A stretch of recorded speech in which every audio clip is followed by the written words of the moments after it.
আপনি চাইলে 05234 প্রত্যেকটা গাছে হালকা করে স্প্রে করতে পারেন, কিন্তু কোনো নাইট্রোজেন বেসড সার বা কোনো মিক্সার এই সময় গাছে না দেওয়াই ভালো। আর নতুন বাগানীদের মধ্যে অনেক মানুষ ইচ্ছাকৃতভাবে কিছু কনফিউশন ক্রিয়েট করছেন, এর জাত কি। কোনো নার্সারিম্যান, কোনো বিজ্ঞানী নয়, কেউ কোনো জাত আবিষ্কার করেনি, সব ঢপ দিয়ে চারা বিক্রি করার ধান্দা করছে। আর আমি সুদীপ্ত, রংধনু গার্ডেনে সবাইকে স্বাগত জানাই। বর্তমানে রয়েছি আমার নিজস্ব 12 মাসি কাঁঠালের বাগানে। এর আগের ভিডিওতে আমি দেখিয়েছিলাম 1 বছরের মাথায় আমার বাগানে ফল আসতে শুরু করেছিল। এই দেখুন, এই যে গাছটা দেখছেন, এই গাছে অন্তত পক্ষে 25 থেকে 30টা ফল রয়েছে। তবে সব গাছে যে 25-30টা ফল রয়েছে তা নয়, তবে কম বেশি প্রায় প্রত্যেকটি গাছেই ফল রয়েছে। আমার গাছে মোট 70টা গাছ আছে, এর মধ্যে অন্তত 55 থেকে 60টা গাছে ফল ধরেছে, এবং যে গাছগুলোতে ফল আসেনি সেগুলো মেনলি হনুমানে ভেঙে দিয়েছিল, ফলে গাছগুলো গ্রোথ হয়নি, সেই কারণে হয়তো ফল আসেনি।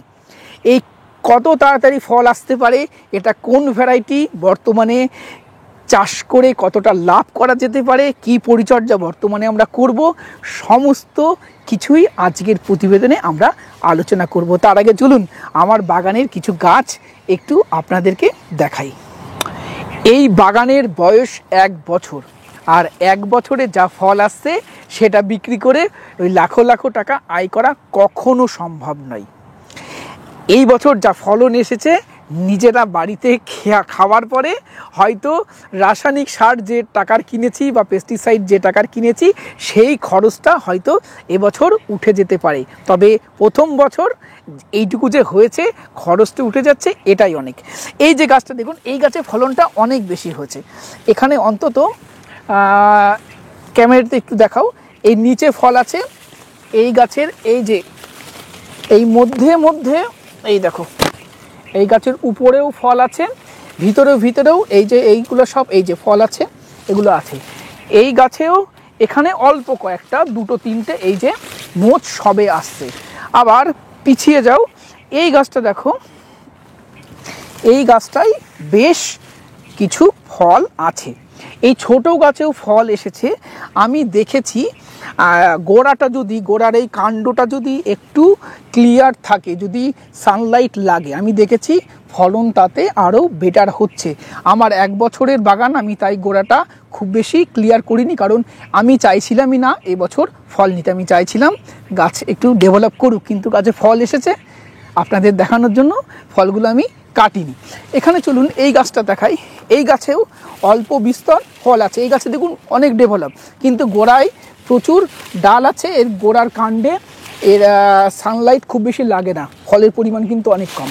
আবার এই গাছটা দেখুন, এই গাছটা সব থেকে ডেভেলপ গাছ আমার বাগানের। এটাতেও সেম অবস্থা, নিচের গোড়ায় প্রচুর পাতা, ফলও দেখুন কম। এখানে 1টা 2টো 3টে 4টে 5টা 6টা 7টা 8টা 9টা ফল আছে এই গাছে। আবার এখানে দেখুন, এই গাছেও ওই এখানে 4-5টা ফল, এটাও কম। আবার এই গাছটিতে যাই, এই গাছেও তাই, এই গাছেও 6-7টা ফল, এই যে নিচেই ফল আছে, এই যে এই দেখুন। আবার এখানে যাই, এই গাছেও এই ফল আছে, এই দেখুন। প্রত্যেকটা গাছেই অল্প বিস্তর ফল আছে। আবার দেখুন এই গাছের কিন্তু ডেভেলপ অনেক কম, এই গাছটা অনেক ছোট, কিন্তু গোড়ায় কিন্তু খুব বেশি পাতা নেই, ফলে এই গাছে গোড়ায় কিন্তু বেশ কিছু ফল অলরেডি এসেছে। আবার এই গাছটা দেখুন, এই গাছেও কিন্তু ফল আছে, তবে ওই 5-6টার বেশি নয়। আবার এই গাছটা দেখাতে বলবো, এই গাছে প্রথম ফল এসেছিল, এই দেখুন, এই দেখুন গাছে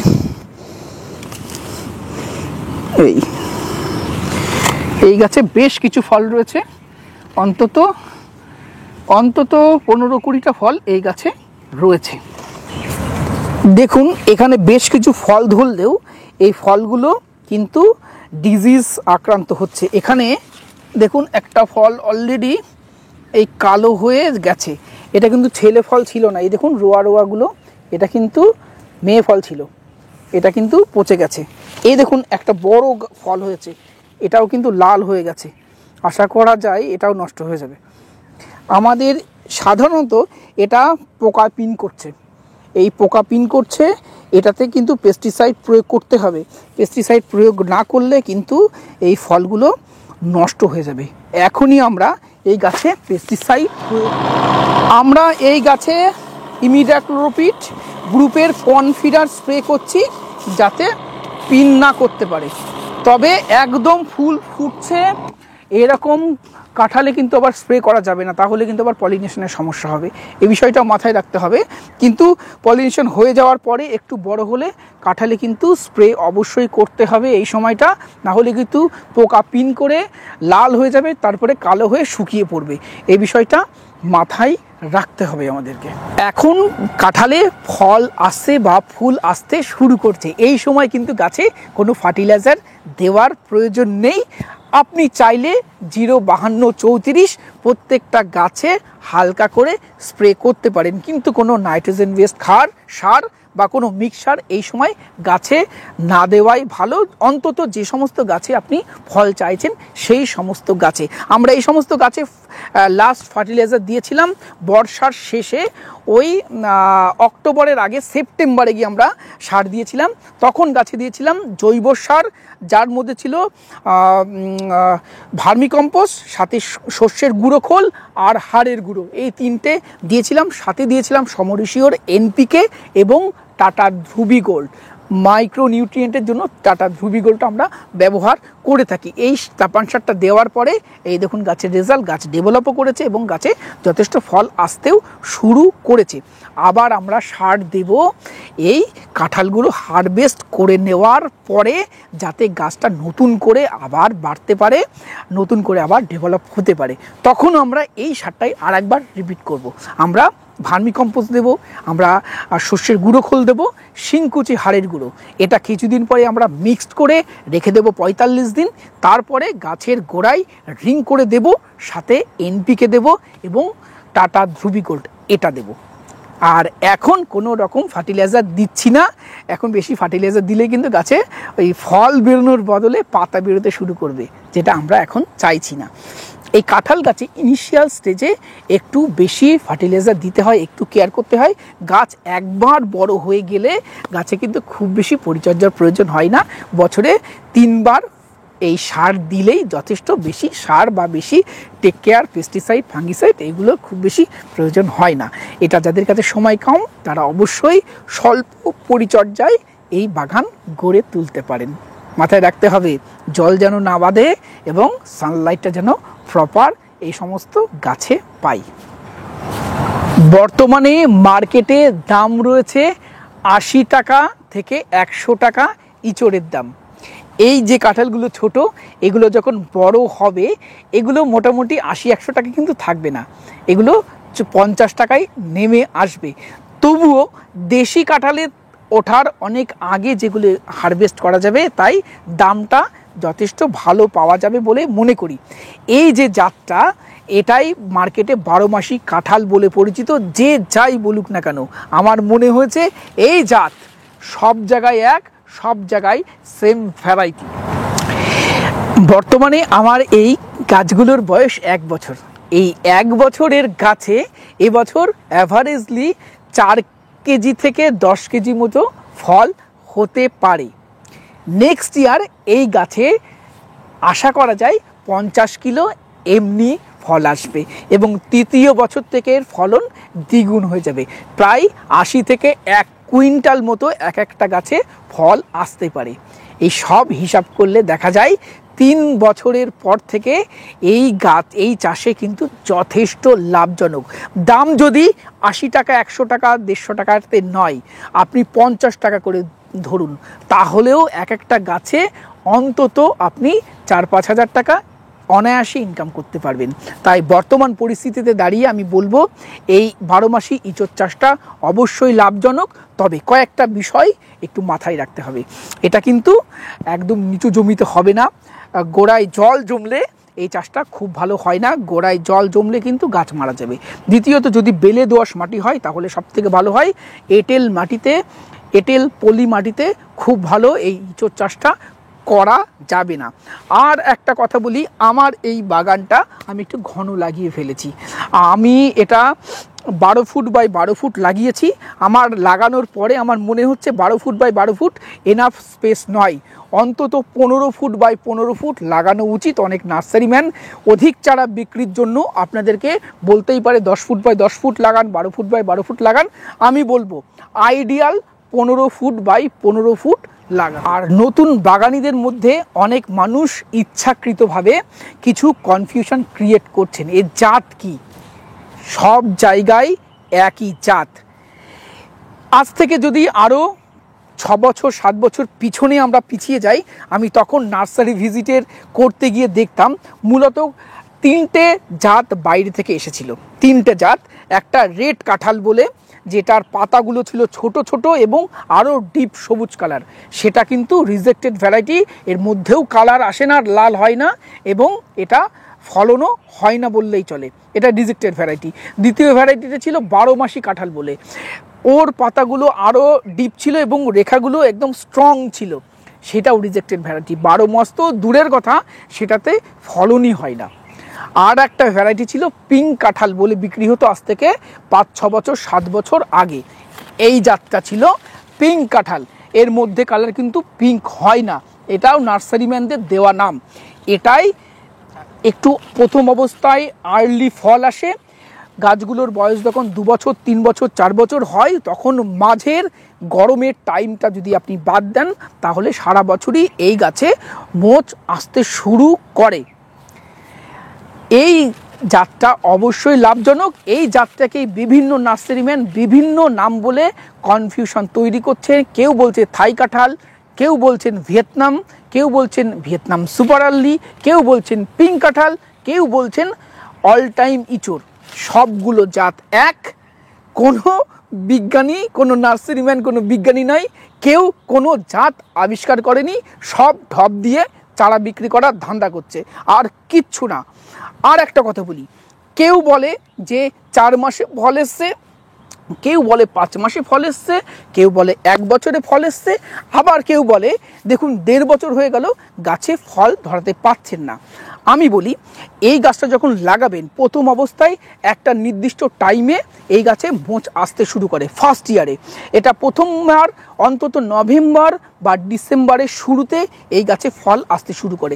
যদি আপনি জানুয়ারিতে লাগান বা ফেব্রুয়ারিতে লাগান, তাহলে আপনার মোটামুটি 7-8 মাসের মাথায় ফল আসবে। যদি আপনি অক্টোবরে লাগান, তাহলে কিন্তু নেক্সট ইয়ার নভেম্বরে গিয়ে আসবে, তখন সেটা 12 মাস 14 মাসে হয়ে যাবে। মে জুনে লাগান, তাহলে দেখবেন আরও আর্লি ফল আসবে।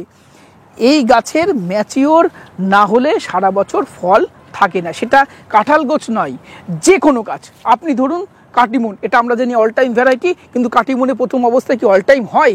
গাছের গ্রোথ করতে হয়, গাছ মোটামুটি একটু বুশি হয়, 2 বছর 3 বছর 4 বছর পর থেকে সেকেন্ড টাইম বা থার্ড টাইম ফলন দেখা যায়। সিমিলারলি এই জাতটাও কিন্তু গাছটা একটু ম্যাচিওর না হলে সারা বছর ফল থাকে না। আর প্রোডাকশান কতটা হবে সেটা আপনার পরিচর্যার উপরে অনেকটাই ডিপেন্ড করবে, এবং আপনি কোথায় লাগাচ্ছেন, জল কতটা দিচ্ছেন, আপনার ডাইরেক্ট সানলাইট কতটা পাচ্ছে, রোদ পাচ্ছে কিনা, এই সমস্ত বিষয়ের উপরে নির্ভর করে। আর একটা বিষয়ের উপরে নির্ভর করে, যেটা চারা পারচেস করার সময় আপনি সব সময় লক্ষ্য রাখবেন, খেয়াল রাখবেন, সেটা হলো ফলন্ত গাছ থেকে চারা গ্রাফটিং করে আপনাকে দিচ্ছে কি না।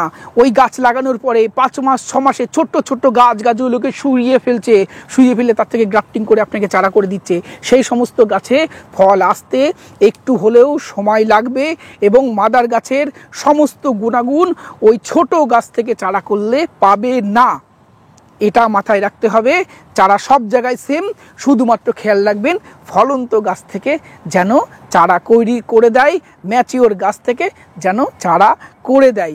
ওই শুধুমাত্র বিভিন্ন ইউটিউবে দেখবেন, আমাদের অনেকেই আছেন যারা পয়সা নিয়ে মিথ্যা কথা বলে ভিডিও করেন। এই সমস্ত ভ্রান্তিকর ভিডিওগুলো দেখে আপনারা কনফিউজড হয়ে হবেন না। যেখানে দাম কম পাবেন, আমি কোনো নির্দিষ্ট নার্সারির নাম করছি না, যেখানে চারার দাম কম পাবেন, যেখানে দেখবেন ম্যাচিওর গাছ থেকে চারা করে দিচ্ছে, সেখান থেকে আপনি চারা কিনুন, ভালো কোয়ালিটির চারা কিনুন। অবশ্যই এই চাষটা লাভজনক, কিছু মানুষের কথায় বিভ্রান্ত হবেন না, এটাই বলবো। আর চাষ করার আগে নিজের মার্কেটে গিয়ে খোঁজ নিন, বর্তমান মার্কেটে কতটা ডিমান্ড রয়েছে, কতটা দাম রয়েছে, এবং কয়েকটা বাগান ভিজিট করুন, আপনি এই চাষটা করতে পারবেন কি না, কী সমস্যা রয়েছে, ফিল্ডে যান, তারপরে এটা আর একটা বিষয় বলবো, এই চাষটা কিন্তু ওই বিভিন্ন ভিডিওতে আমি দেখেছি বিঘাতে 8 লাখ টাকা লাভ, 7 লাখ টাকা লাভ, এটা হবে না। এখন যদি আপনি চারা বসান, এখন যদি চাষটা করেন, এই দামটা কিন্তু যেটা 100-150 টাকা বিক্রি করা হচ্ছে, এটা দামটা কমে 50-60 টাকায় চলে আসবে। তখন কিন্তু লাভ 1 লাখ টাকা, 1.5 লাখ টাকা, 2 লাখ টাকা হাইয়েস্ট হতে পারে, তার বেশি হবে না। কিন্তু দর্শক বন্ধুরা, যদি 1 লাখ টাকাও লাভ হয়, কোন চাষে আছে বলুন তো যে বিঘাতে 1 লাখ টাকা লাভ? যারা চাষি তারা জানে 1 লাখ টাকার লাভটাও বর্তমানে সিচুয়েশনে দাঁড়িয়ে যথেষ্ট। আর একই সাথে বলবো, গরিব চাষিদেরকে যতদিন না এই চাষটা করবে, ততদিন এই কাঁঠাল চাষটা সাকসেস হবে না। ড্রাগন চাষ মুখ থুবড়ে পড়েছে না, এর কারণ গরিব চাষিরা কখনো এই চাষটা করেনি, কারণ ইনিশিয়াল ইনভেস্ট অনেক ছিল ড্রাগন চাষে, এটা ফেল হয়ে গেছে। ওয়েস্ট বেঙ্গলে খুব কম ফার্ম আছে বর্তমানে ড্রাগনের। এই কাঁঠাল চাষ ভয় হয় সেই দিকে না যায়, এই 200 টাকা 300 টাকা চারার দাম হলে কিন্তু গরিব চাষিরা চাষ করতে পারবে না, এটা শুধুমাত্র বড় লোকের মধ্যেই সীমাবদ্ধ থাকবে। তাই সমস্ত কিছু বিচার বিবেচনা করে এই চাষটা করবেন। এখনও আমি বলবো এটা যথেষ্ট লাভজনক, শুধু কয়েকটা বিষয় বুদ্ধিমত্তার সাথে নিজের চিন্তা ভাবনা করে এই চাষটা করবে। তো দর্শক বন্ধুরা, আজকের প্রতিবেদন কেমন লাগলো কমেন্ট বক্সে লিখে জানাবেন। ভিডিওটি ভালো লাগলে একটি লাইক করবেন, নতুন হলে চ্যানেলটি সাবস্ক্রাইব করে রংধনু গার্ডেনের সাথে থাকবেন। নমস্কার, সবাই খুব ভালো থাকবেন, আর পৃথিবীকে আরও সবুজ করে তুলুন, আরও বেশি করে গাছ লাগান। নমস্কার।